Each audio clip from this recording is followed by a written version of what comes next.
call this Dare County Board of Commissioners special meeting to order this 27th day of October 2022, 10 a.m. At this time, I'd like to ask Commissioner Couch if he would lead us in an invocation. Thank you. I'll be honored. Let's bow our heads and seek peace. Gracious Creator, we thank you for the time together here. We thank you for this honorable endeavor that we're undertaking today, because it fits the golden rule, Lord. Do unto others as we would have them done unto us. We thank you for the guidance, the inspiration. We also thank you, Heavenly Father, for the time of year that we're entering into, because it brings your peace as well. Thank you for the knowledge of Thanksgiving. Thank you for the knowledge of the birth of a Savior. And for these things, we're grateful. We're eternally grateful. Thanking you for our many blessings. Amen. Amen. May we stand for the pledge. I pledge allegiance to the flag of the United States of America and to the republic for which it stands, one nation, under God, indivisible, with liberty and justice for all.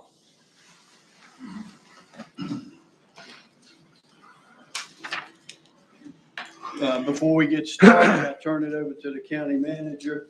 I'd just like to say publicly that I could not be any more proud to serve on a board of commissioners that is extremely proactive.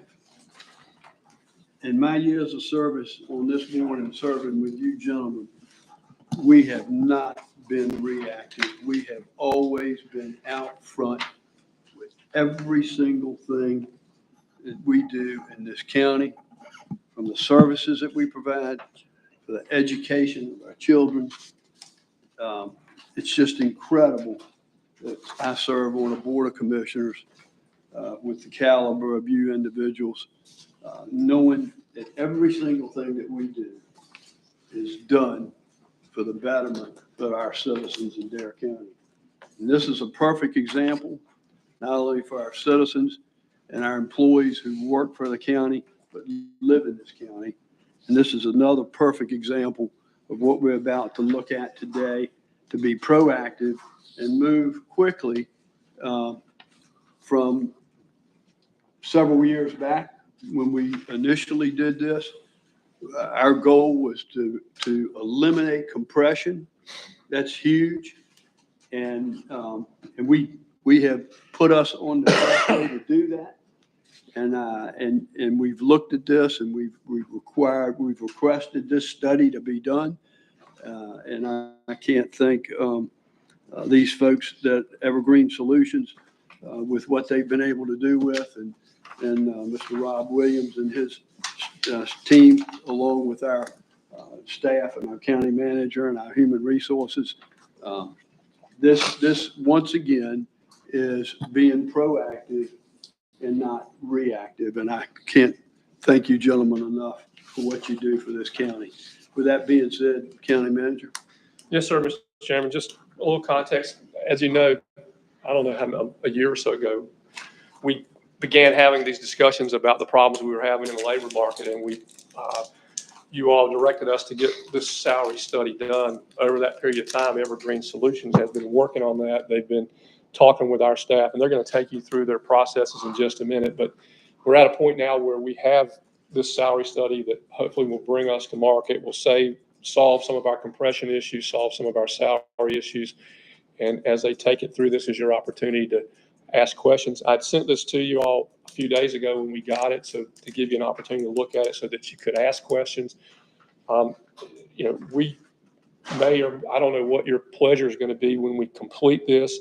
If you all want to have discussions about implementation of this, we've passed out some spreadsheets this morning to tell you how we could actually implement that. And Dave and I can take you through those spreadsheets at the end of the process. Yeah. If you want to hear that and then mull it over, we can come back at our November meeting, and you can make decisions then if you need more time to think about it and ask questions. But again, we have the information here available for you. With all that said, I don't know if you have anything that you want to add, Elizabeth. Okay. With that, we'll turn it over to Evergreen Solutions, and Rob Williamson's here to make the presentation. Rob, welcome this morning, and thank you very much. We look forward to your presentation. Thank you. Thank you. It is good to be with you, Commissioners, Mr. Chairman. Just want to say right off the bat that Bobby and Elizabeth, Cindy, and your team have done a heck of a job. They've been so responsive throughout this entire process. And the word that kept coming up when we were here for outreach was family. And you definitely have it seems like a family here, you can tell. And it has really been neat to be a part of on this journey that started back in March. I tell you, Peter, the consultant on our team, he moved to Raleigh, so he's now a North Carolina resident. And my dad retired to Brevard 20 years ago, and I just had the opportunity to meet him, or not meet him, I just had the opportunity to spend time with him last week. And it was the first time I'd ever been here when the leaves were changing. And so basically I've spent more time in North Carolina in the past couple of weeks than I have in Florida at home. And it hasn't been all bad. I'll tell you, this is a beautiful part of the world. And it is really neat to be back with you. So what we want to go over with you today is just a presentation of the findings. We're going to give you a little bit of an overview of the process and what the study goals were when we got started here with you. I was actually in this very room, and we had orientation sessions and focus groups. And then we had Peter was in another room conducting focus groups as well. And we're going to talk a little bit about that part of the process. The current findings, what we found kind of when we got on scene, if you will.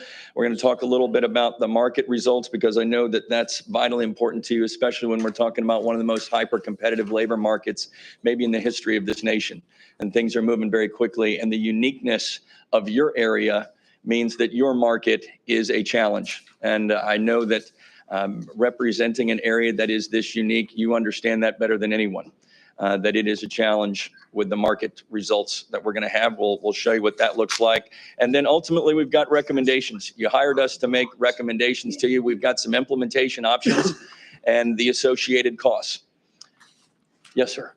Thank you, Rob. I appreciate you guys being here today. I just checked with Chairman to see if we may ask you questions as you're speaking to us, because as you present things, they absolutely pop into my head. Is there any segment of the labor market that you're aware of that is not hyper-competitive? You use that phrase, and I'm wondering, are there any exceptions to that phrase that you're aware of? Rising tide lifts all boats, and right now I can't think of anyone that's not going up. Nor could I. That's why I'm asking if you now, guys came across it. You could go IT, Commissioner Ross. You could look at engineering, those ones that might be more private sector competitive, where, public sector is never going to compete with the private sector throwing money at some of these positions just so they can staff them. But on the whole, things are starting to temper a bit in the labor market, which means the public sector is going to begin to become more attractive again because of the stability that it can provide. But I would say, to answer your question, no, I can't think of an area where things aren't still going up. There is a portion of the labor market, however, that is decreasing. Hospitality has not come back. Tourism has not come. Restaurant, healthcare, education, those four quadrants, they've increased, but they're certainly not back to their pre-pandemic level. And you could call it the great resignation, the great retirement, the great realignment, the great reshuffle, the great stimulus. You can put whatever great in front of it you want to, but the labor market is very competitive right now. Rob, even with the blue collar trades, your plumbers, your got people that work with their hands, is that inclusive in this? I think it's a great point, because people are making decisions about where they want to work now, and location wise, and we've seen that, but we've also seen a shift in what type of work they want to do. And so here again, the hospitality, restaurant, which I know is a big impact here, and the tourism numbers that you have. I think you did 4 million visitors last year or something like that. Along with those introductory labor type positions, they're very competitive, but we're noticing there's not as many people that are willing to do that type of work. They're changing careers. They might look at it as, if I'm going to make $16 an hour or $17 an hour, then I'm going to maybe look at doing something else that provides me more flexibility, or they're making different choices. Good questions. So the study goals we started with, we wanted to ultimately get you to a pay plan that was fair and competitive. That's what I could boil this down to. And we looked at doing that in two different ways. We wanted to create internal equity and external equity. And internal equity basically is what Chairman was talking about earlier with solving for wage compression. And a labor market that is competitive as this one, yes, sir. That is, Bob, exactly what we were attempting to do. I think it was 5 years ago, Bobby. Bob? 7, believe it or not. It's hard to believe. No, we did this study in 2017. I was here. When did we implement? 16 was the survey we Yes. implemented in. 17. 17. 5 years. I was here. I was just. Yeah, but we talked about, that's fine. But we My talked- point yeah, right. being, we attempted to solve that. And as I read through the slides, I thought, we didn't do it. We didn't get it resolved so that there would be, well, how can I phrase this? An ongoing sort of systematic, without need for intervention, a system that allowed for addressing compression so that we didn't face it in 3 years or 4 years or 5 years. And as you go through this, if you could highlight for us or explain where we might have missed something, because I'd like to fix it. If we're going to fix it, I'd like to get a systematic fix so that, yeah, external equity, we really don't have much control over, but internal, we can kind of adjust and flex our levels and grades and so forth. So it's just kind of a comment as you proceed on internal equity. Thank you. Sure, we can kind of fast forward to the end of the movie, if you will, and just give you a sneak peek that No, I've read we the end will of the movie. ultimately recommend to you, Commissioner, is to solve for wage compression, because we heard from your leadership team. But why did we get to this solve the wage compression? I was Pardon me? hoping that we would not be solving a wage compression. Oh, well, I would say it's not, we have plenty of folks that have done surveys and done studies 3 years ago, 5 years ago, that find themselves in the same situation. And I think part of it is we had, talking more globally here, we had a labor market that was progressing, not inflationary at all, but it was progressing quickly, increasing. Wage rates were increasing quickly post-pandemic. And then you started to add in inflation to that, and those wage pressures have continued. Wages have continued to go up. So I would say, we have quite a few clients that they maintain their pay plans on a consistent annual basis, and wage compression can still creep up. So it's not that, you did something right or wrong necessarily. Part of it is a factor of the market. But I think that once you get it corrected, if you choose to implement the proposed pay plan that's before you, I think that you'll know that at the time of implementation, you will have solved for wage compression, you will have a competitive market position, and that you will have internal and external equity, which was one of our main study goals from the start, as directed by your county manager and your leadership team. I think it was on the kickoff call that was put forward front and center, that was one of the policy directives that you wanted to see, was to make sure that we had that as our study goals, and we did. Rob, correct me if I'm wrong, and maybe I can help Commissioner Ross. Up until recently, we've not done a COLA on an annual basis.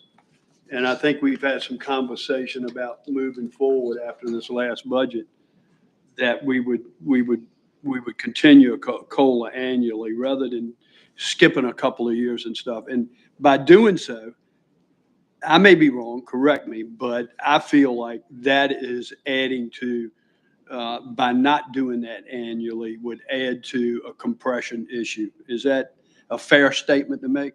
Absolutely, Mr. Chairman. After 2008, 2009 recession, we had quite a few counties and municipalities that maybe they skipped years of doing a COLA. I think of one in Virginia, a client that we have that we got on site, we found out after doing their market study that they were 18% behind market. And they had typically done about a 3% on average cost of living adjustment every year, and they'd gone 6 years without one. Well, there's your 18%, so it shouldn't have been a surprise. Yes, a cost of living adjustment is one way to have those pay bands are those pay ranges continue to go up. And even if, you're doing let's think this year you're at 2.5% is what's proposed, and that's going against an 8.3% inflation number. But if you do a 3-year rolling average, as long as you're providing a cost of living adjustment every year, you're going to have an opportunity to stay competitive, or certainly more competitive than you could if you did nothing. Absolutely. Does this, excuse me, but does that put you into a posture of chasing inflation? Yes. I mean, Well, that's, I feel as though if you're doing like we have clients that do a 3-year rolling average, that they have success with that. It's hard to believe, but if you look back 2 years ago in 2020, 2 years ago, inflation was 1.2%. That's insane to think about that it was. How many years in a row was it approximately 1 to 2%? Prior to I think 2020? definitely a decade before. Yeah. We were 2% That's or right. less. We were living in a very stable economy, Yeah. which has now basically gone into some sort of hyper inferno. And When we get into sorry. to budget time, Yeah, the COLA, we talk about that every time, but we're going to need to talk about, because the COLA is one element, but we don't have a mechanism to move somebody from their starting salary through the grades, so that if they have a 30-year career, they're at the top of their grade when they get through. The way we do it is every 5 years, we do a new salary study and we recalibrate. We give them credit for their time served and we move them up through the grades by that. But we don't do anything annually, if you will, that moves them through the grade. And it creates the compression problem, because if they're not moving, we're having to hire new people at the new market rate, but the guy that's been here 10 years hasn't moved up 10-year spaces in the grade. there you've put your finger on it. And we don't have a mechanism to do that. This That's study isn't giving us that I mechanism know to that. do that. I And recognize so that. that's something we're going to have to decide and think how we're going to do it. That's what I right. was looking Yeah. for with my earlier question. Thank you. Okay. So you've had an opportunity to review the slide deck before the meeting. You can tell the project phases that we went through, starting back with our in-person outreach. I'm going to go ahead and go to the next slide to talk about that employee participation piece, because I feel that's so important. Basically, if you could split this project up into thirds, the first third would be data collection. And part of that data collection is the employee participation piece. Then we go into data analysis, and then we go into presenting the findings and making our recommendations, which is where we find ourselves today. But that's starting, beginning with the end in mind type of deal. That employee participation piece is vitally important. We have a job assessment tool survey. It's a survey instrument that went out to every single one of your employees, providing every employee at Dare County an opportunity to be heard. And we feel that is vitally important when we get to a step like we are here, and you as policymakers are looking to make a decision that can impact people's lives, the amount of money that they bring home to their families. And I know you take that very seriously, as do we. And we feel like giving people an opportunity to be heard, to where they could tell us in their own words what it is that they do here in service to Dare County. We didn't just read their job description online and look at their job title and think that that encapsulates what they do for you. We actually got that survey data that talked about their essential functions, the 5 compensatory factors of work that they do, a brief job description in their own words of the work that they perform. Their supervisors reviewed that data. Then we reviewed that data. So when we were here on site, we had multiple orientation sessions. We had focus groups with supervisors, department directors, non-supervisors. It really was an opportunity to figure out what the narrative is and what's going on here. We use that as kind of the springboard for moving forward. This slide here gives you an understanding of how important this was to your staff and your employees. They are leaning forward. And I'll tell you, we have some counties, I have a rural county in Florida that I'm working with, their participation rate was 32% on their survey. We're 9 out of 10 almost. Wow. You're correct, Commissioner, and that is extraordinary. That says a lot about the interest that your team has in what's going on here. And it also shows that we feel it provides a more defensible end product when we get to that recommendations phase, because your folks have had an opportunity to weigh in. You notice the number of classifications, which I wanted to highlight today. Of the 225 classifications surveyed, 218 we have responses for. That means those individual job titles we received job assessment tool surveys for 218 of 225, which is extraordinary. Some comments we received during outreach.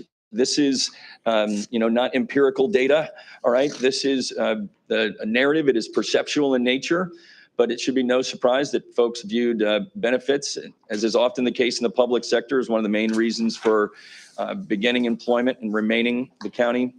I can tell you that there was not a single meeting that I sat in with your staff where they did not talk about culture, where they didn't talk about the specialness of this place, the uniqueness of this place, and how much they enjoy the people that they work with.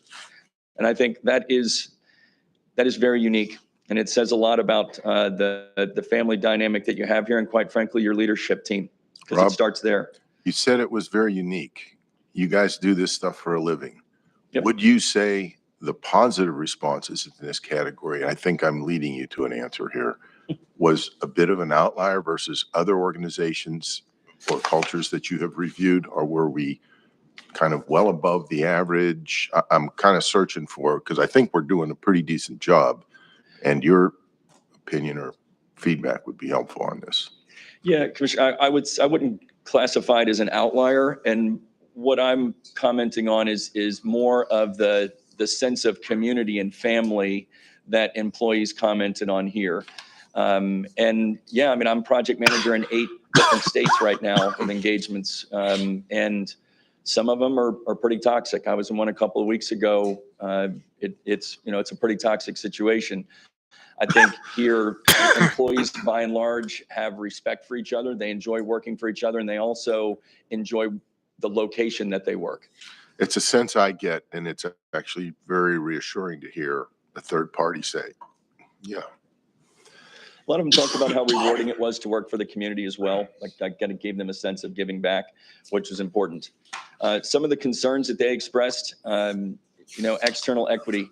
When you start looking specifically at those communities that are here, Kill Devil Hills, Nags Head, I think market positioning wise that you're about 25 and 21% behind, on average, behind market in those 2 communities specifically. And that goes to the external equity comments that we received from team members.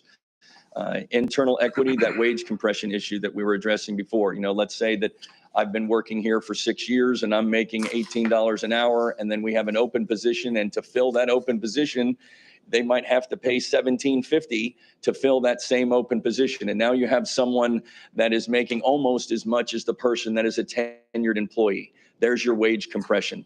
That was referenced quite a bit in your focus group sessions as well. The good news is it's not a problem that we can't solve. And then housing affordability. I know that that is one of the things that's unique about this area, is the popularity of it. But housing affordability is something that was definitely mentioned. If you have employees that have been here for quite some time, maybe purchased their home before the 2015 time period, 2014, then affordability is not as much of an issue. But there were several times in focus groups that we would have employees tell us that people would get to the point where they were looking at making a decision to come here and work, and they had been offered a position, and then they started looking for housing opportunities, and ultimately they had to decide to not take the position. Rob, excuse me. Yes, sir.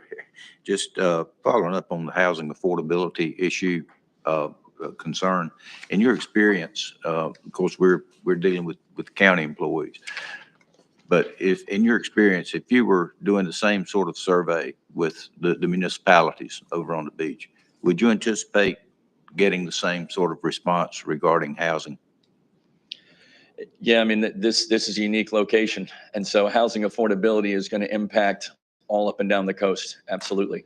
Just want to get it on the record. Thank you. No, that's not unique to Dare County. If you're trying to work here, it's going to be an issue.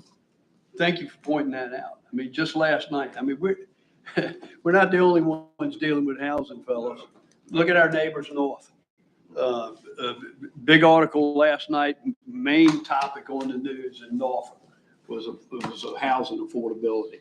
They can't hire folks, and they've got, our neighbors have it, just to the north above us, not only in counties and small towns, but large municipalities such as Norfolk, Virginia Beach. So it's across the board. Yeah, and I don't think you're going to stop being popular anytime soon, Right. for sure. Hope you're right. So a couple of the strengths that we found when analyzing, obviously, we could have probably put up a lot more bullet points. It is trying to pick out a couple of salient points here that you can consider as policymakers. One is that you did have an established pay plan with pay ranges, with consistent progression between those different pay grades. And that the overall tenure is about 9 years. You have an unbelievable opportunity to leverage that institutional knowledge here. And I would strongly urge you to continue working on succession planning with those tenured employees. Career development, career pathing is vitally important to today's workforce. Yes, millennials, Gen Zers, they are leaving jobs on average every 2.8 to 2.3 years, but those where they stay longer are those where they have an opportunity for a defined career path. And a lot of times that means they're going to have an opportunity to work with somebody that, for lack of a better way of saying it, been there, done that. You're going to get an opportunity to get valuable experience from somebody who has years of experience in the industry. And I feel like you have an opportunity to leverage that here going forward. It is definitely one of the strengths of your team. One thing that we did see was that 73% basically of all employees are compensated below their pay grade midpoint. So Bobby talked about the 30-year career. And so if I've been here 15 years, that would be the midpoint, right? So right now, when we started and we got the initial data, you were looking at 73% of your employees were behind that midpoint, which I think it goes to what he's talking about, in that is that ability to progress employees within their specific pay grade, within their classification title. And then the other point that we had there was that 50% of the employees fall into quartile 1 of their respective grade, basically showing that the county is behind market at the minimum. So then we get to the market targets, and the market targets is one area where, as I said, this is a very unique area. So, we need to, one of the comments that we heard from the leadership team and from your employees when we were here was that the last study, maybe all of the market peers that were used were not the best, or they didn't feel as though they were the most representative, or that they maybe got to the most defensible end result. And so we tried to, in working with the leadership team, along with recommendations that we got during the focus groups, because we asked folks during the focus groups, who do you think we should be comparing you to? When a job position comes available and they make the decision to go work somewhere else, where is that somewhere else? So that we could look at evaluating them and see if they should make the list. Ultimately, we tried to end up with around 15 to 20 market peers that we would compare you to. And the idea was that we would cast a little bit of a broader net, if you will, but that we were trying to look at markets that might have some of the unique characteristics that you have. So for example, a Myrtle Beach. I realize that the tourism customer that you go after here is really nothing like the tourism customer they go after there. But there are some similarities, I think, in what the workforce dynamic is and the service levels that are provided and the services that are provided. So you see that in there. Obviously, some of the local municipalities, those were must-haves that your team referenced that we put in there as well. We adjusted for cost of living for any of the classification data we had that went into it. So we had 12. Rob, can you explain that column a little? I'm not sure if I understand that last column, bestplaces.net. Sure. Cost of living. Can you go into a little bit of detail explaining to me the percentages? Absolutely. Typically we use a cost of living adjustment that's been around since the late 50s, early 60s. And when we brought that forward, I think there was some comments that there was a preference to use what the Chamber of Commerce used, which was this best places. So we were fine with going with that. So that's where we ended up getting our cost of living adjustments. Okay, from. gotcha. Thank you. So Yeah, Is before the we per leave, capita income adjusted to that cost of living, or is the per capita, where do you get the per capita income from? The federal That's from government? census, great question. That's from census data, and no, sir, that is not adjusted. That's just right off straight from the I just wanted census that- data or city data. Great question. Wanted that to be on the record. yeah, how did that, is that like taking our 37,000 residents? Because many of them are, you know, young kids. I'm wondering how per capita. I've been working, as we have, with area median income. Yeah. For 3 years on our housing project, and that's a number we are all very familiar with. This was a new number to me, and I was curious about its It's lower. definition. Well, it's substantially lower, yeah. The definition of per capita, how it was derived. It comes directly from the United States Census for each municipality that we listed in Yeah, there. I wasn't challenging it. It's wrong. I'm curious how they derived it. Do you guys know? If you could, maybe afterwards, or find out, or we can find out.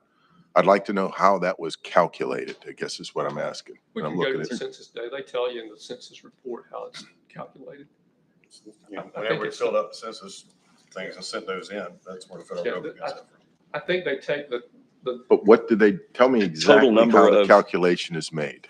I don't think any of us know I don't that. know. And I that's say- what I wanted I to think find it's out. in the census data. Yes, that's, again, Rob, I'm Number of residents. referencing,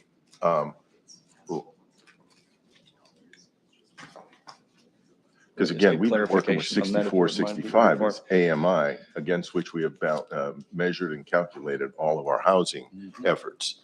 So I'm just curious as to a brand new number here, almost half of what we have had as our Well, median household income is what you're referring to, correct? area median income.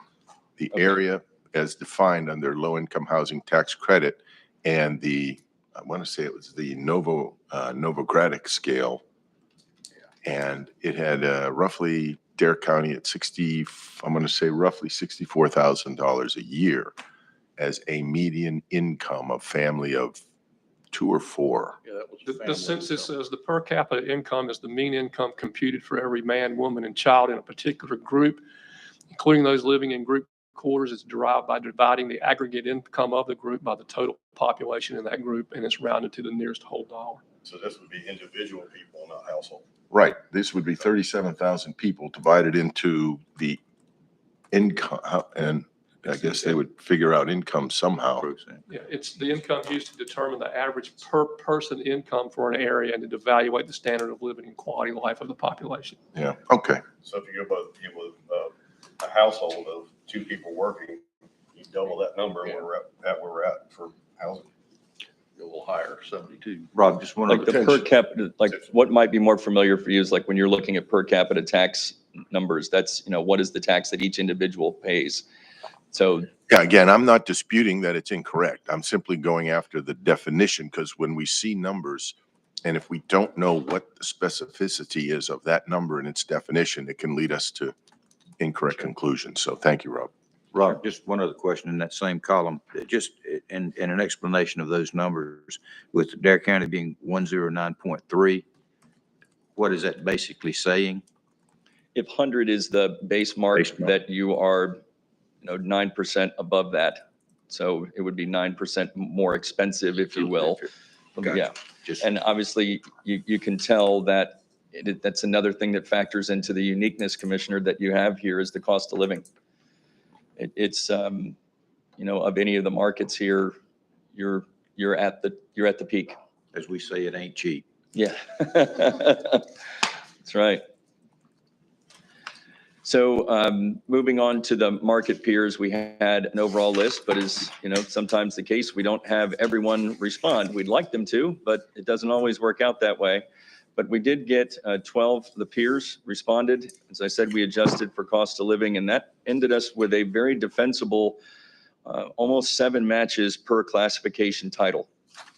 I realize that, this is very small. I tried to split it up over several slides, so I apologize for that. But this gives you an idea of the classification title. We went out to market, I think, with roughly 100 benchmark classifications that we looked at. For example, if you were to take the accountant position at the top, we had 11 responses. We averaged those 11 responses together from the peers that we got credible data from, and that ends up with a average at the minimum, midpoint, and maximum. So in your market, and it shows the minimum would be, that would be the starting salary position that you'd be looking at for an accountant in your market. We carried on through for all of those benchmark classifications. Now that is combined with, you can see your overall position. If you look at the survey minimum, your overall position, you're about 18.5% behind market when you calculate in all positions. And at the midpoint, about 18%. The midpoint's important because typically that factors in some level of experience and tenure. So that's typically one that you want to put a little bit more weight into when you're looking at it, which I don't think that necessarily surprised anyone too much, but it is something to be, there's a price tag associated with getting from 18% behind market to market competitive. When you look at like the accountant line where it says the percent difference is 14.6%, that means that we're above the midpoint there, and where they're negative, we're below the midpoint. Correct. That differential relates to how the county is performing on any specific classification title relative to the market. So if we go back to that accountant position, for example, at the survey minimum, I believe we're at 14% behind market. 14%. Or is it ahead of market? Ahead of market. I apologize. Right, then, I can barely see it myself and I've got my glasses on. then if you go to the far right to the last column where it says survey average range, what does that tell me? The survey average range is the range spread, and that basically is the distance between the survey minimum and maximum. So that is the amount of progression that an employee could realize from the survey minimum to the maximum. So for the accountant position, I believe that's right at 56%. Your 56%, the 50,162 minimum, you go up 56% from that, you end up getting to the survey maximum.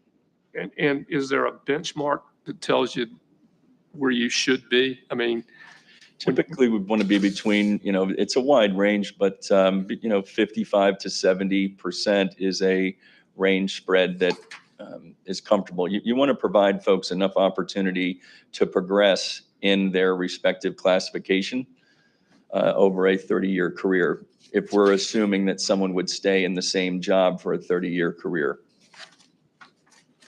Okay.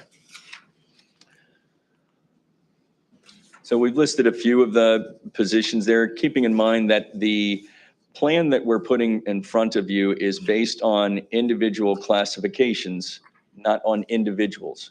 We didn't base it on personalities and performance. It's based on individual classifications. Some of them were significantly behind market, 30% or more. So next we get to the recommendations portion. One of the things that we recommended was that an adjusted pay plan with 21 total pay grades. Just talked about those range spreads and the progression between the grades. We'll show you what that looks like here in just a moment on the next slide. Then we're using the job assessment tool survey and those scores to help slot with internal equity, and using the market position to make sure that we slotted employees into their recommended pay grade competitively. We ended up with a proposed pay plan starting at $31,200. This is based on a 2080 annual hourly scale. You can see that we have a minimum, midpoint, and maximum established for each of the 21 pay grades. We went with a range spread of 60%. Here again, largely weighting things toward market positioning. We wanted to make sure that we built out the pay plan that would enable us to slot classifications into the recommended pay grades and allow them to be slotted to where they would be competitive to market.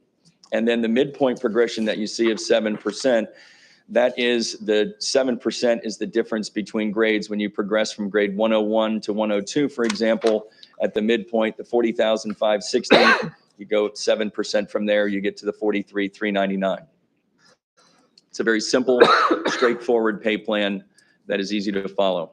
And how many grades are we dealing with now? I think we reduced the number of grades. Elizabeth, yeah, how many grades we have? Or 101 to 121. No, that's a No, proposed. that's How many proposed. today? Say that again? 29. 29 grades.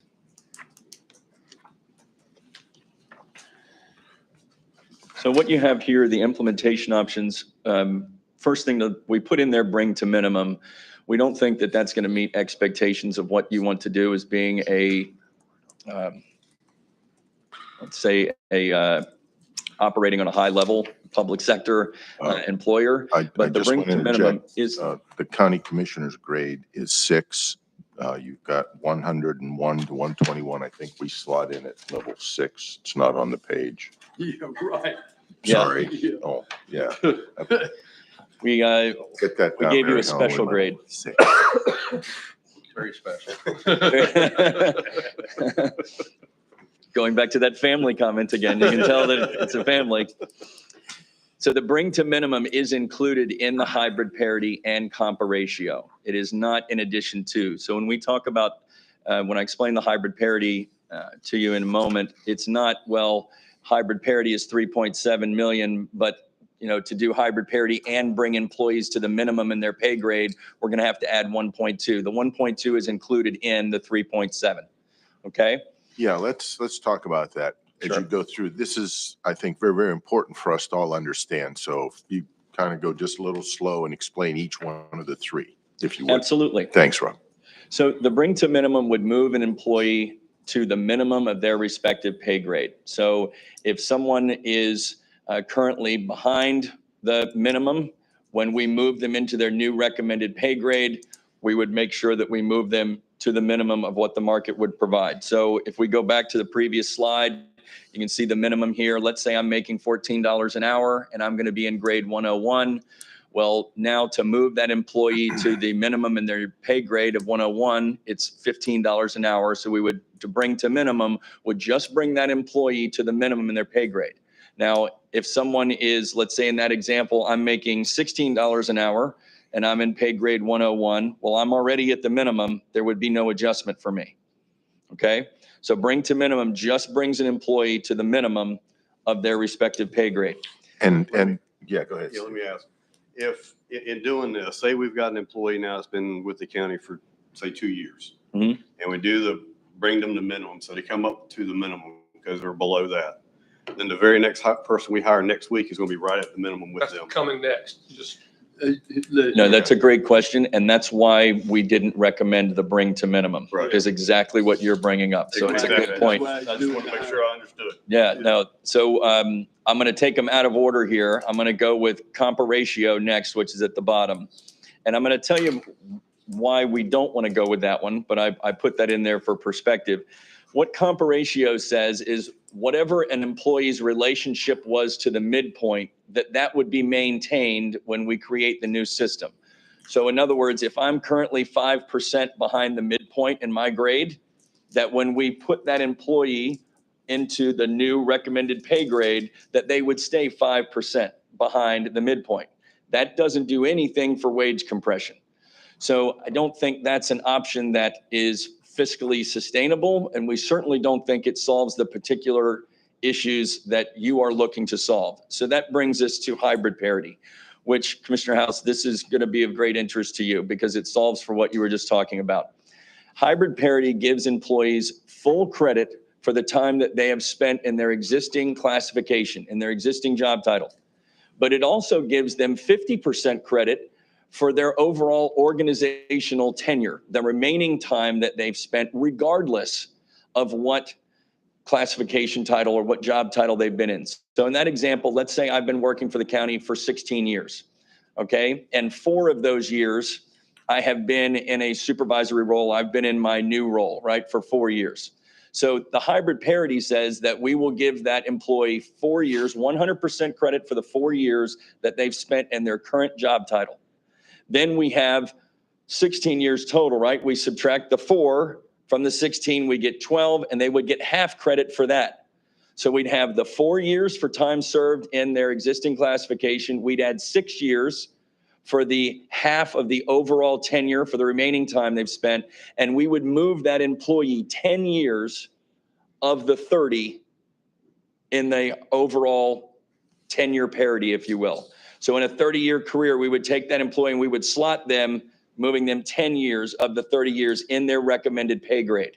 So what that does is, let's say in that example, you have somebody that's been working here 4 years. They're going to be moved based on not just the time they've spent overall working for the county, but also the time they've spent in their current job. But we're going to be able to create some healthy separation, if you will, based on a hybrid of not just overall tenure, but also time spent in your classification. And what that does is, let's say you've got a high performer and they have been promoted. It doesn't penalize them for just having promoted. It rewards them for their promotion and their work, but it also rewards that employee maybe that's served you for 20, 25 years. If you recall, in the last pay study, that was one of the criticisms that we had. We had a bunch of people, I know it happened in the sheriff's department, that had just gotten promoted, got credit for 1 year of service, and yet they had been in the sheriff's department for 15 or 20 years, and they didn't really benefit much from the study. And that was one of the issues that this solves. That would be called class parity. That's when you only move an employee based on the years that they've spent in their current classification. And that can cause some issues. Typically, it's a financial decision when somebody chooses to go with that. Hybrid parity is a great option. It's the best option.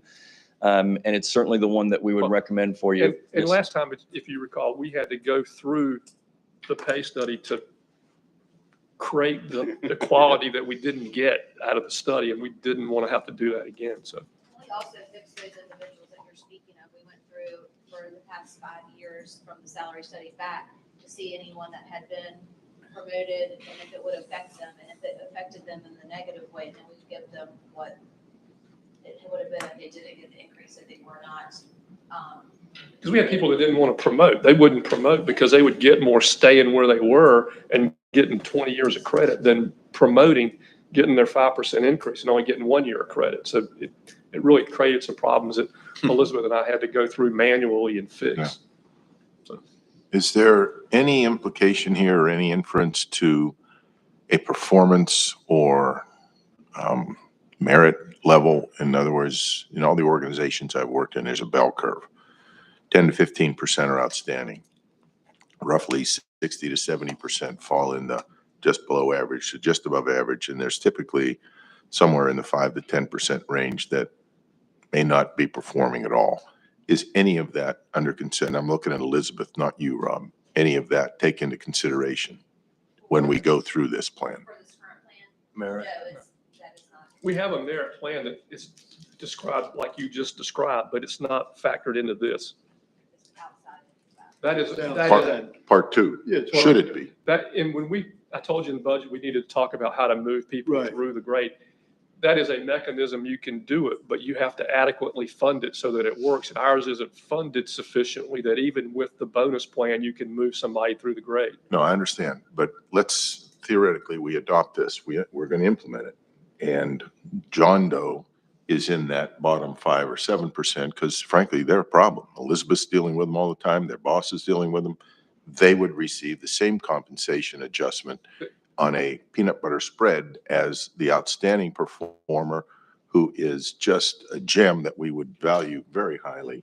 And Because this is to create you paying at the market rate and paying compensation levels based on time. The As a- the yeah. merit plan is to reward, in addition to that, people who are high performers.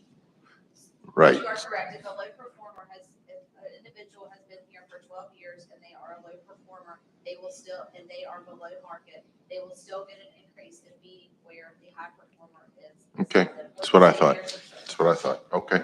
This also, go ahead, Wally, I'm sorry. Okay, just for clarification, one other time, and let's talk about the employee that's been here for 4 or 5 years, let's say, Yes, sir. in the same classification, okay? And we're talking about the hybrid parity adjustment again. So walk through what kind of increase that individual would get. They get, if that individual, let's say in this example, they've been there 4 years and they've been 1 year in their current class title. No, that's they're going to it. get 100% credit for the time they've spent in their classification. And then they get 50% credit for any remaining time, regardless of their job title. Well, let's say they've just been in the same title the whole time they've been here. Then that would be 4-year adjustment. Because they- 100% credit. Correct. Okay. 100% credit. Okay, but nothing additional. Correct. And that takes care of, that's still a hybrid adjustment. But if they'd have been here 5 years, they would have gotten some credit for the other year they weren't in If this they were on a job. different Right, classification, exactly. a different job. Right. Okay, gotcha.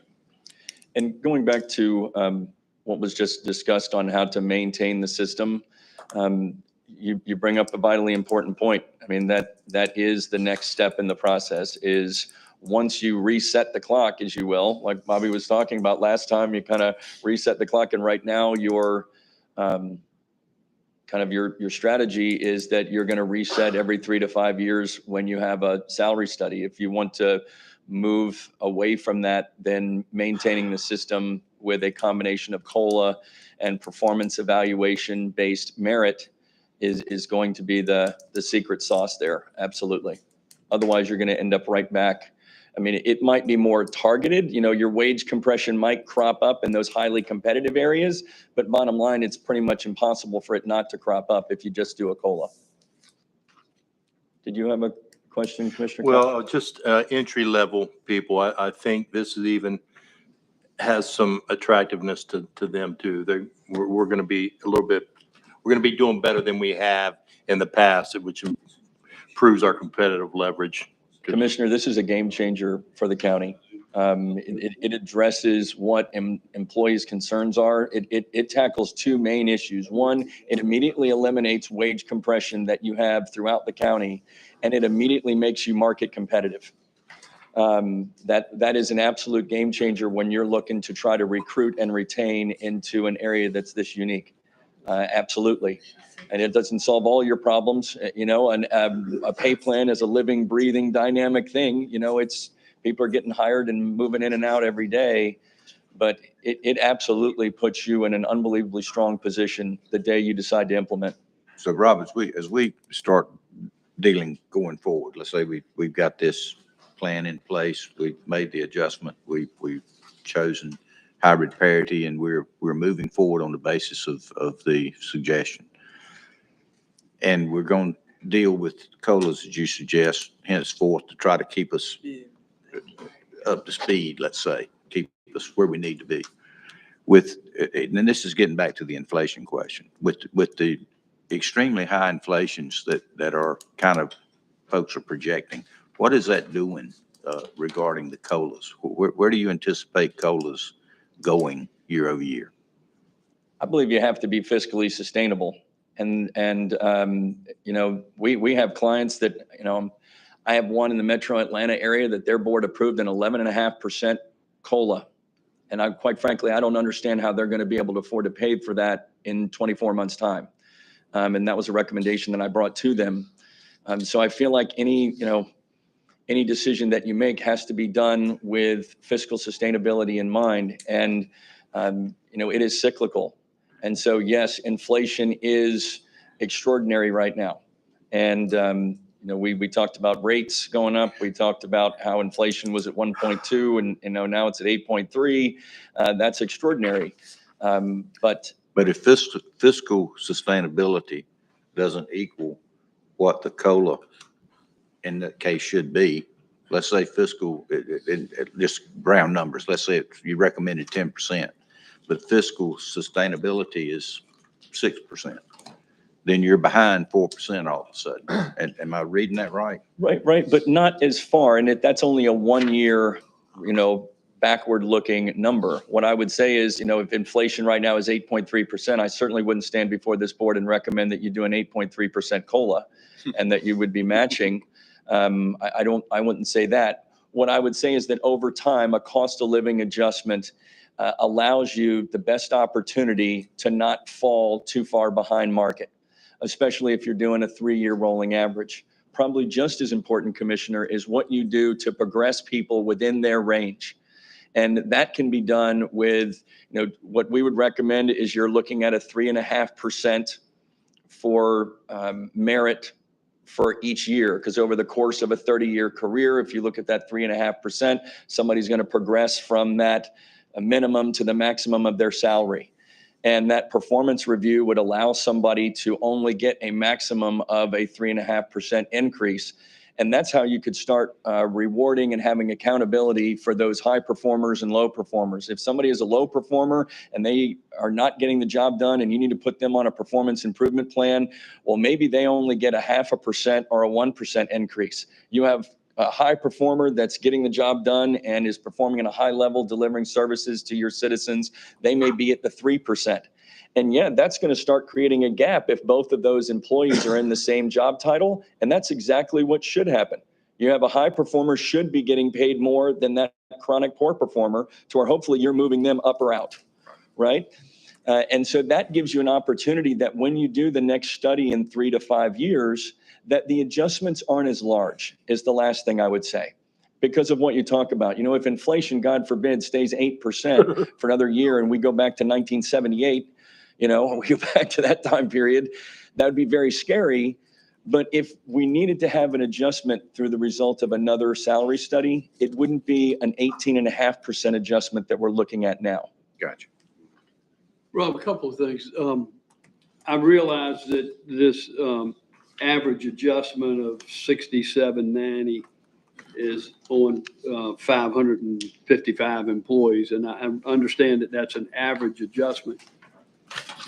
Would those particular classes that you pointed out with respects to market results, with respects to the register of deeds, business manager, library, 30%?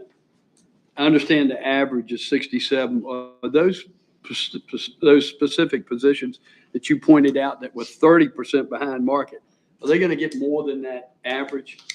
That is a phenomenal question, because I should have mentioned this earlier. It's important to note that not every classification title was behind market. Some are behind market, some aren't behind market. So there are going to be some employees that are at market and they are not going to be recommended for an increase. There are others that, because of the amount of time that they've spent working for Dare County and the amount of time that they've spent working their current classification, they could be recommended for more of an increase. And we can have the same job title, be working in the same department, but because of our class years and our tenure years and the hybrid parity, there would be a difference in the amount of change to our overall compensation. So what I would say is a percentage behind the market, like that accountant position that was 14% above market, let's say it was 14% behind market. That doesn't mean that every accountant is getting a 14% raise. It's going to be, that's where the methodology comes in, the hybrid parity methodology, and it does it equitably based on the years of service and the year and the time in class. Line of all the accountants would then be that 14%. Gotcha. Are they going to come down 14%? Yeah, Nobody gets cut. Yeah, unfortunately, nobody gets a cut. There is I no kinda knew recommendation that we make that would have somebody make less money, correct? Right. Which in this market, going back to the first question that Commissioner Ross asked, it'd be tough for me to identify an area where I would say, hey, we're definitely, we gotta, they're paying them too much. All the more important as we move forward with this, and if we approve this hybrid parity, it is critical that from now on and moving forward to, I don't want to say eliminate compression. I don't know that you can do that completely, but to keep it under somewhat control, we have got to stay in line with our annual COLA and do exactly what Bobby says about studying those. Our COLA will help some. We got two other issues that we have to make some policy decisions about when the time comes. One is, Rob talked about moving somebody through with merit pay. Right. But you have job positions that score 3 consistently over time, which means they're doing exactly what they're supposed to be doing. They're doing their job. They're here on time. They leave on time. They do what they're supposed to do. They don't create any problems. They don't do anything other than what they're supposed to do. Some of those people don't have opportunities to shine. There's nothing, if you drive a truck, you go to work, you drive the truck, you Right. go home, you get off. Where are you going to do something meritorious other than showing up every day and doing what you're supposed to, which is what everybody's supposed to do, which is a 3. If you don't have some mechanism based on time to move that guy through the system, then he's never going to get any higher than he is on the day of the salary study until you do the next salary study. Right. And so we've got to have some balance between merit pay being the sole mechanism to move it through and some other mechanism. If we're going to move everybody who is a satisfactory employee through the grade over the length of tenure here. And that's just a philosophical policy thing that you all have to work through when we get Right. there to figure Well, out how we're that going was to do the that point I was trying and to how make. we're going to fund it. That's where your department heads will be critical. Right. It's kind of like, looking at, you've got the same person now who's got a year's experience. That's worth something. Well, and then you have another issue that we deal with every day, Elizabeth and I, is when we hire people. If you hire somebody that has 10 years of experience from somewhere else, you're typically not starting them at your minimum pay. We're Right. giving them some level of credit for the experience that you have, or else we can't hire them. And so that automatically puts somebody in with 1 year experience at or above a level of somebody who started yesterday at the same time with no experience. And you've created an anomaly there as well that you can't control if you're going to hire people that have experience in Right. whatever it is you're hiring for. And so the salary study will fix that every 5 years, but it is another mechanism that creates some compression issues that you can't control with COLAs or Yeah, other things. But don't you, when you hire that person with 10 years' experience under this 21-point grade plan, you would hire them at a higher grade? We would, but So the you don't have 10 any- years' experience is moot. But I hire you, you have no experience, and I hire you at the minimum salary. I hire Rob, and his first day is the same as yours. He's got 10 years' experience. We're hiring him higher up on the salary scale. You all been with the county exactly the same amount of time, doing exactly the same job, and he's making X dollars more than you, and will forever if we don't adjust over time. That's understandable because he's Well- coming into the position with experience. It's Yeah. understandable Yeah, that's at this level. It isn't understandable at the employee level.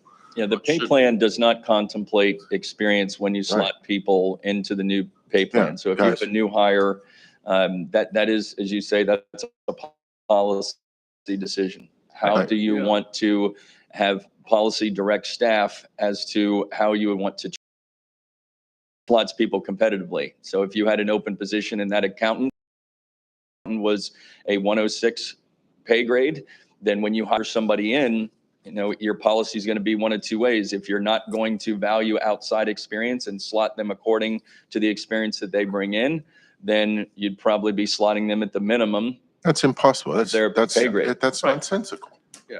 Isn't that nonsensical? What am I missing here? No, Currently we give don't do them that. credit They don't for do that.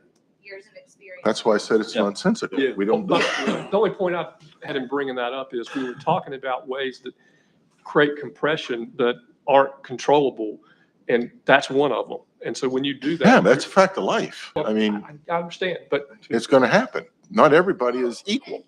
We I mean, if we're, We did not give credit before, and then since the last pay plan, we started giving more credit for outside of experience because it was a huge issue that we had before. how could you ignore outside you can't- experience? if you want an You can't. HVAC technician, unless you hire him right out of COA, he's going to have 5 years or 10 years experience, which is what we want. You can't pay him the minimum salary. Right. Yeah. I'm in complete agreement. So how would Won't we be able to ignore hire. that? Yeah. That's why we don't anymore, because we can't. So we don't. So we haven't done that, but as we're having a conversation now, we need to have it budget time. As we talk about how are we going to move people through these grades to minimize that compression so that the cost of the next salary study is less than the cost of this study, those are the kind of things we've got to talk about, make some policy decisions and understand what the ramifications of that are. If there are no other questions, that concludes my report. Thank you. Thank you Thank so you, much, sir. Rob. Very good detail. Can't thank you enough for all your some work on this. I'll yield to the board if they have any more questions of Rob at this point.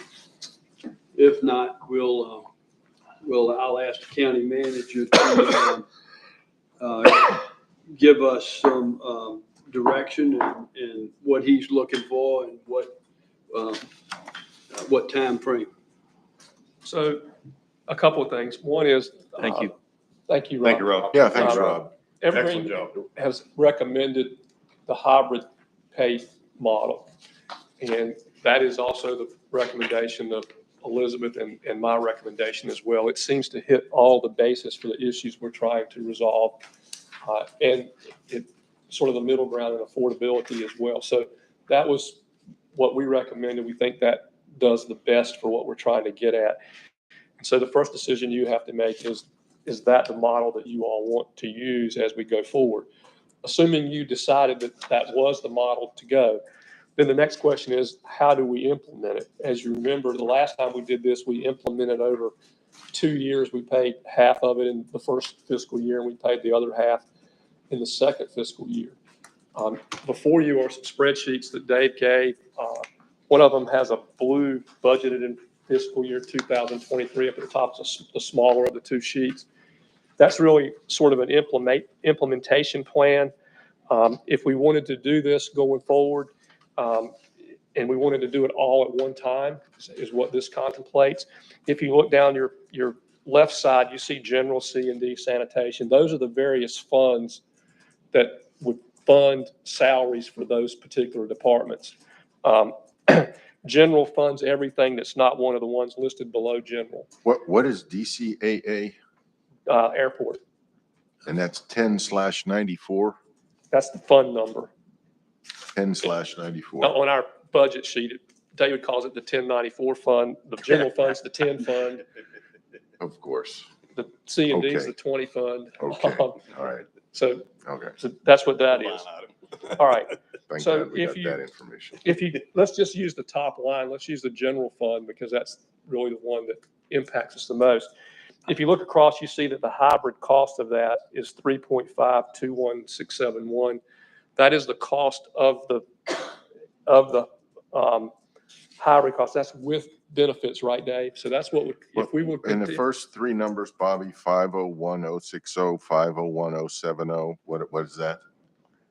That's just the line items in That's- this year's yeah, that's budget just that the you line have items. these budget amounts in. We've Um, already budgeted that much in this year. So we have Yeah, 500. I'm not trying to slow it down. I'm just trying to clear the slide so I know what So- I'm so looking at again. Under That's the, all. under the column 501060, 500,000 we got something. $500,000 set aside in that fund to fund this plan. In the 501070 fund, we've got 698,000 set aside to fund this plan. So we've there got are two different funds in two there. different funds. Right. Right. So we've got 1.1 million, almost $1.2 million available right now to fund the salary plan. Okay, Okay. that's helpful. Thank you. All right. So the cost of the plan becomes $3.5 million with benefits. That's the total cost out of this general fund to fund the plan. If you did half of it, then obviously it's $1.7 million. If you wanted to fund the whole thing, we could start and implement it in January. If we implemented in January, we would have to come up with $562,000 out of the fund balance to fund it for the rest of the year. We had enough money to fund the whole thing, the 1.7 million, which is 6 months. We have enough money if we added 562 to the 1.198 to fund it for the balance of this year. Okay. And then in next year's budget, we would have to come up with 2.3 million in the budget to fund the full plan for the next fiscal year. But our growth would cover that, correct? We believe if things go as, But I just did it. It's 1.85% of this year's budget. so yeah, we're looking at usually 3 to 5% growth. It's So likely we. What you're saying is the first 1.85% of growth Okay, goes to the. Right, There's right. two things going on in the last column, Bobby, Sure. because if the hybrid cost is 3.5, and I'm going to drop all the digits. It's 3.5 million. We're covering 1.8. We've already got 1.2 in the budget, so 0.56 would get us there. There's obviously additional something to get to 2.3 million because the math We're isn't using simple. non-recurring funds for the January to June part of this. So some of those funds don't carry over into the next budget. Again, I'm struggling. I'm getting hybrid cost of 3.5. We're going to cover 1.8 million of it. So Leaves think of me it this way. 1.7 million to We're cover. We're taking 500,000 plus 698,000 out of our savings account. No, you included that in this year's No, budget. that's in the budget. It's It's in the budget. in the And budget for and this is that year. recurring next year if we don't change it? So that's a recurring number. Okay. And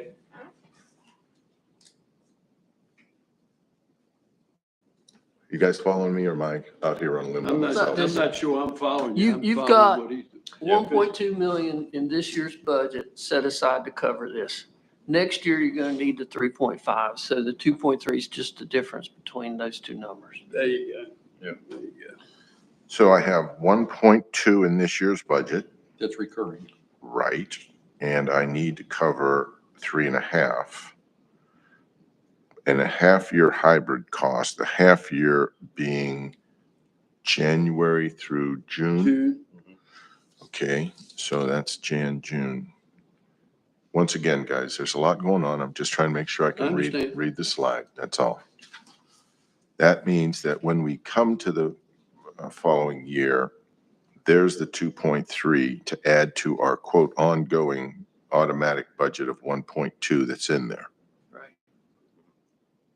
So the 3.5 Annual. is an ongoing every single year. yep, Okay, yep. got it, okay. got And it. then the other funds that are underneath it, the same Yes. logic follows in those Follows funds. those. Right.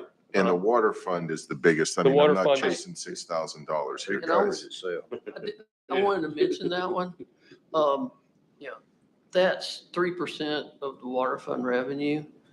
Your rate model says we've done 2% a year for the next 5 years is what it projected. I quick and dirty ran it this year. That 2 for 24 would probably need to be 3, but it looks like it stabilizes after that. So you could go back to the 2s.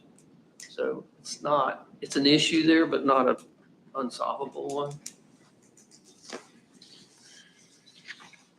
So Okay, So where we are then is whether you do it today or whether you want to take this home and mull on it a little bit and do it at our next meeting, we've got to know whether you want to, one, use the hybrid model, and two, implement it on the schedule here. And if you don't want to implement it on the schedule here, then we can essentially divide this in half and do it over however many, or 2 years, or however many years you say, but It would be my suggestion to implement it full because certainly we've got the funds to do it. I totally agree. We're buying a little bit of time with this too. What we need to do is digest this and put it on the agenda for the 7th. Yep. And make a decision.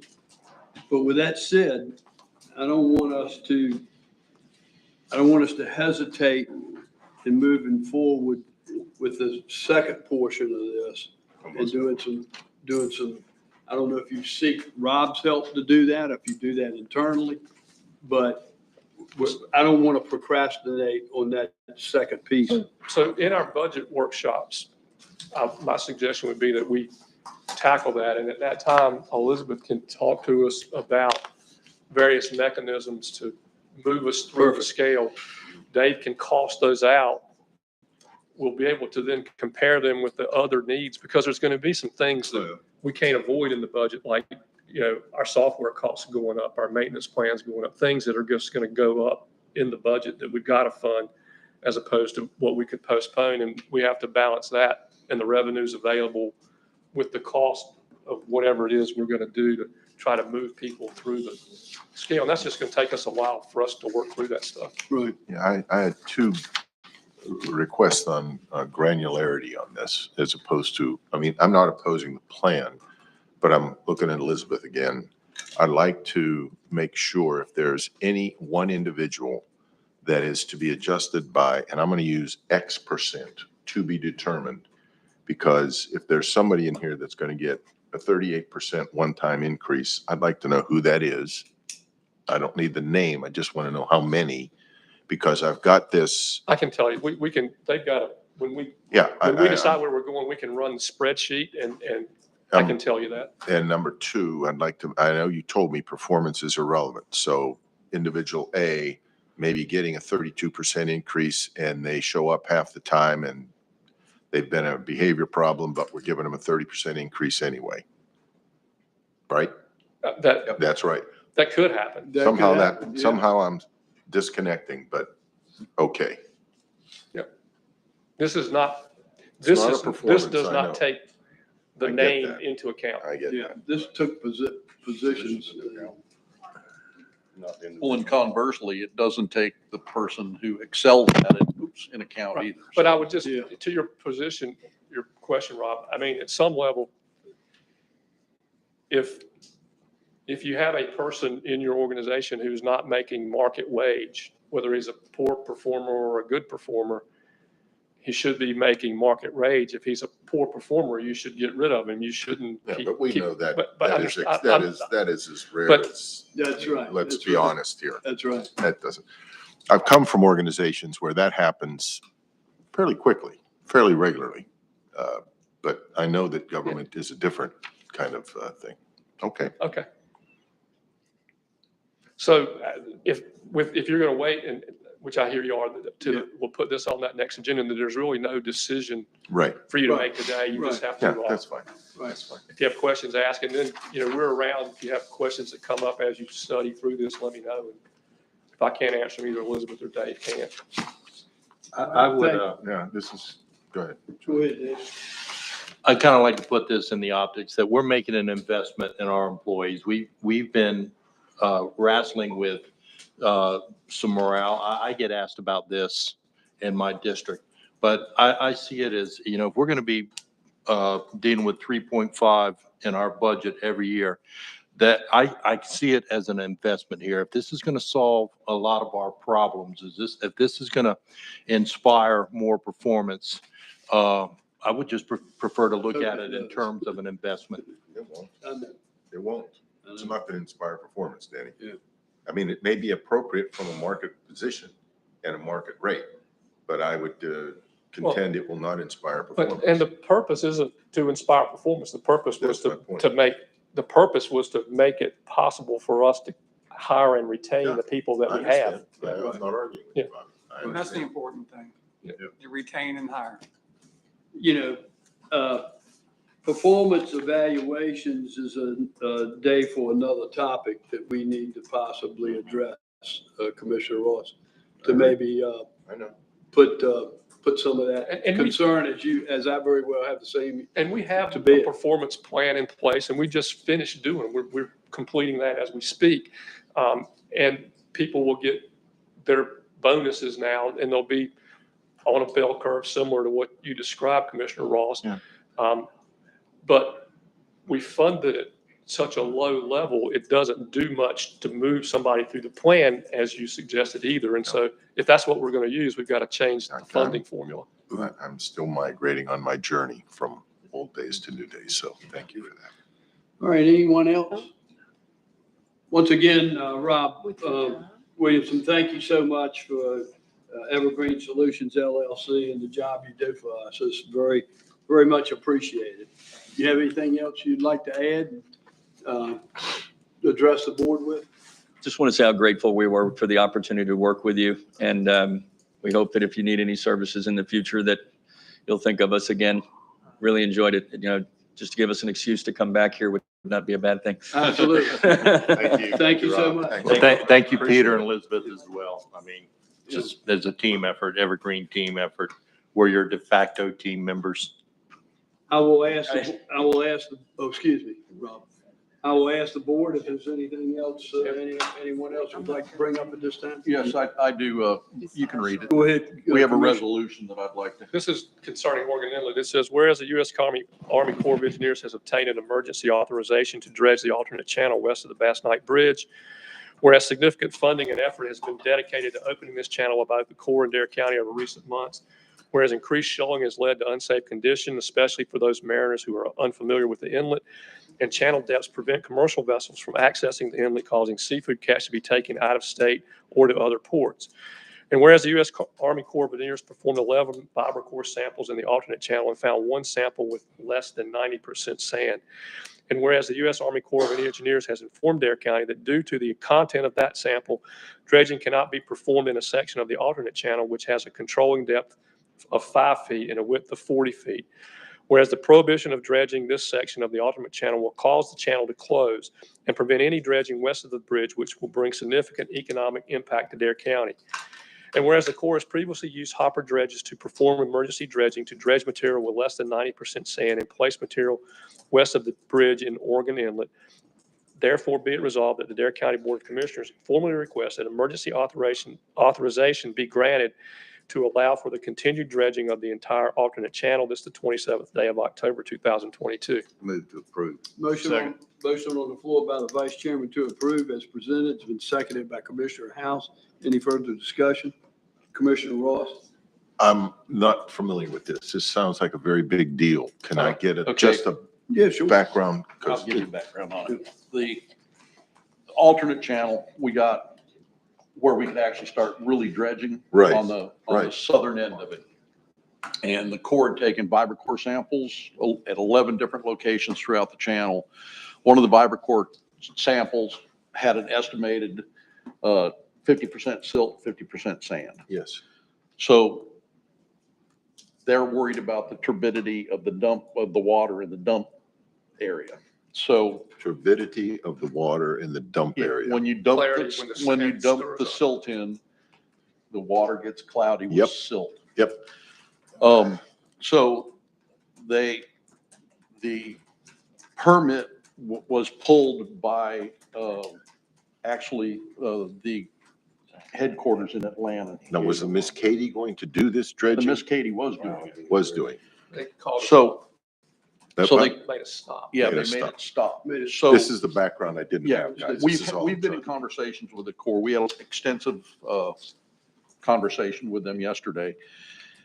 And there's several ideas. We can monitor the turbidity of the water as we dump, with partial loads. We Yeah. could also take like 100 cubic yards of the material that's got the 50-50 mix and then add sand to it by dredging in another area. So you get to the 90-10 that they want and then dump it. We can monitor the turbidity on all the dumps. We're in the process right now of I finding understand. them. This helps me. monitor Thank you. That's all I It's needed. I complicated. just It's didn't complicated. understand. That's okay. I'm with you. All right. This is just the next step in it, and we Got have several more steps. Any other questions of Jim in the resolutions? Hearing none, then those in favor of the motion signify by saying aye. Aye. Opposed, like sign. Motion carries unanimous. Thank you, guys. Thank you, Jim. Anyone else? Yeah, Mr. Chairman, I've got a couple of things. One of the things I wanted to bring up was the 2022 commercial flounder season will be shut down at 6 PM on October 28th. Tomorrow. Tomorrow. The quota has been met. Unbelievable. The recreational striped bass in our Albemarle Sound, there has been some changes in that. The proclamation to kill the season for this year has been overturned, and it will be open November 1st, and will be closed either after the total allotment landings, or by December 31st, whichever comes first. So we will have a striped bass season this year. Steve, what about, there's talk about a 7-year impact on speckled trout, which is going to hamper recreationally. Yeah, it's really complicated to get into. especially right here. And so- next up is pinfish. Yeah, And, and mullet, we're talking, yeah, okay. One of the things that's up on the radar from the National Oceanic and Atmospheric Administration, they had a cargo ship coming in, and the cargo ship was coming in a little bit fast, but they were well within the speed limits, and they struck a white whale. So NOAA is now trying to put out an amendment to where if a vessel, a current speed of vessels for 65 feet or over are supposed to slow it down, 65 feet or over, they want to change it to add in a 35 to a 64-foot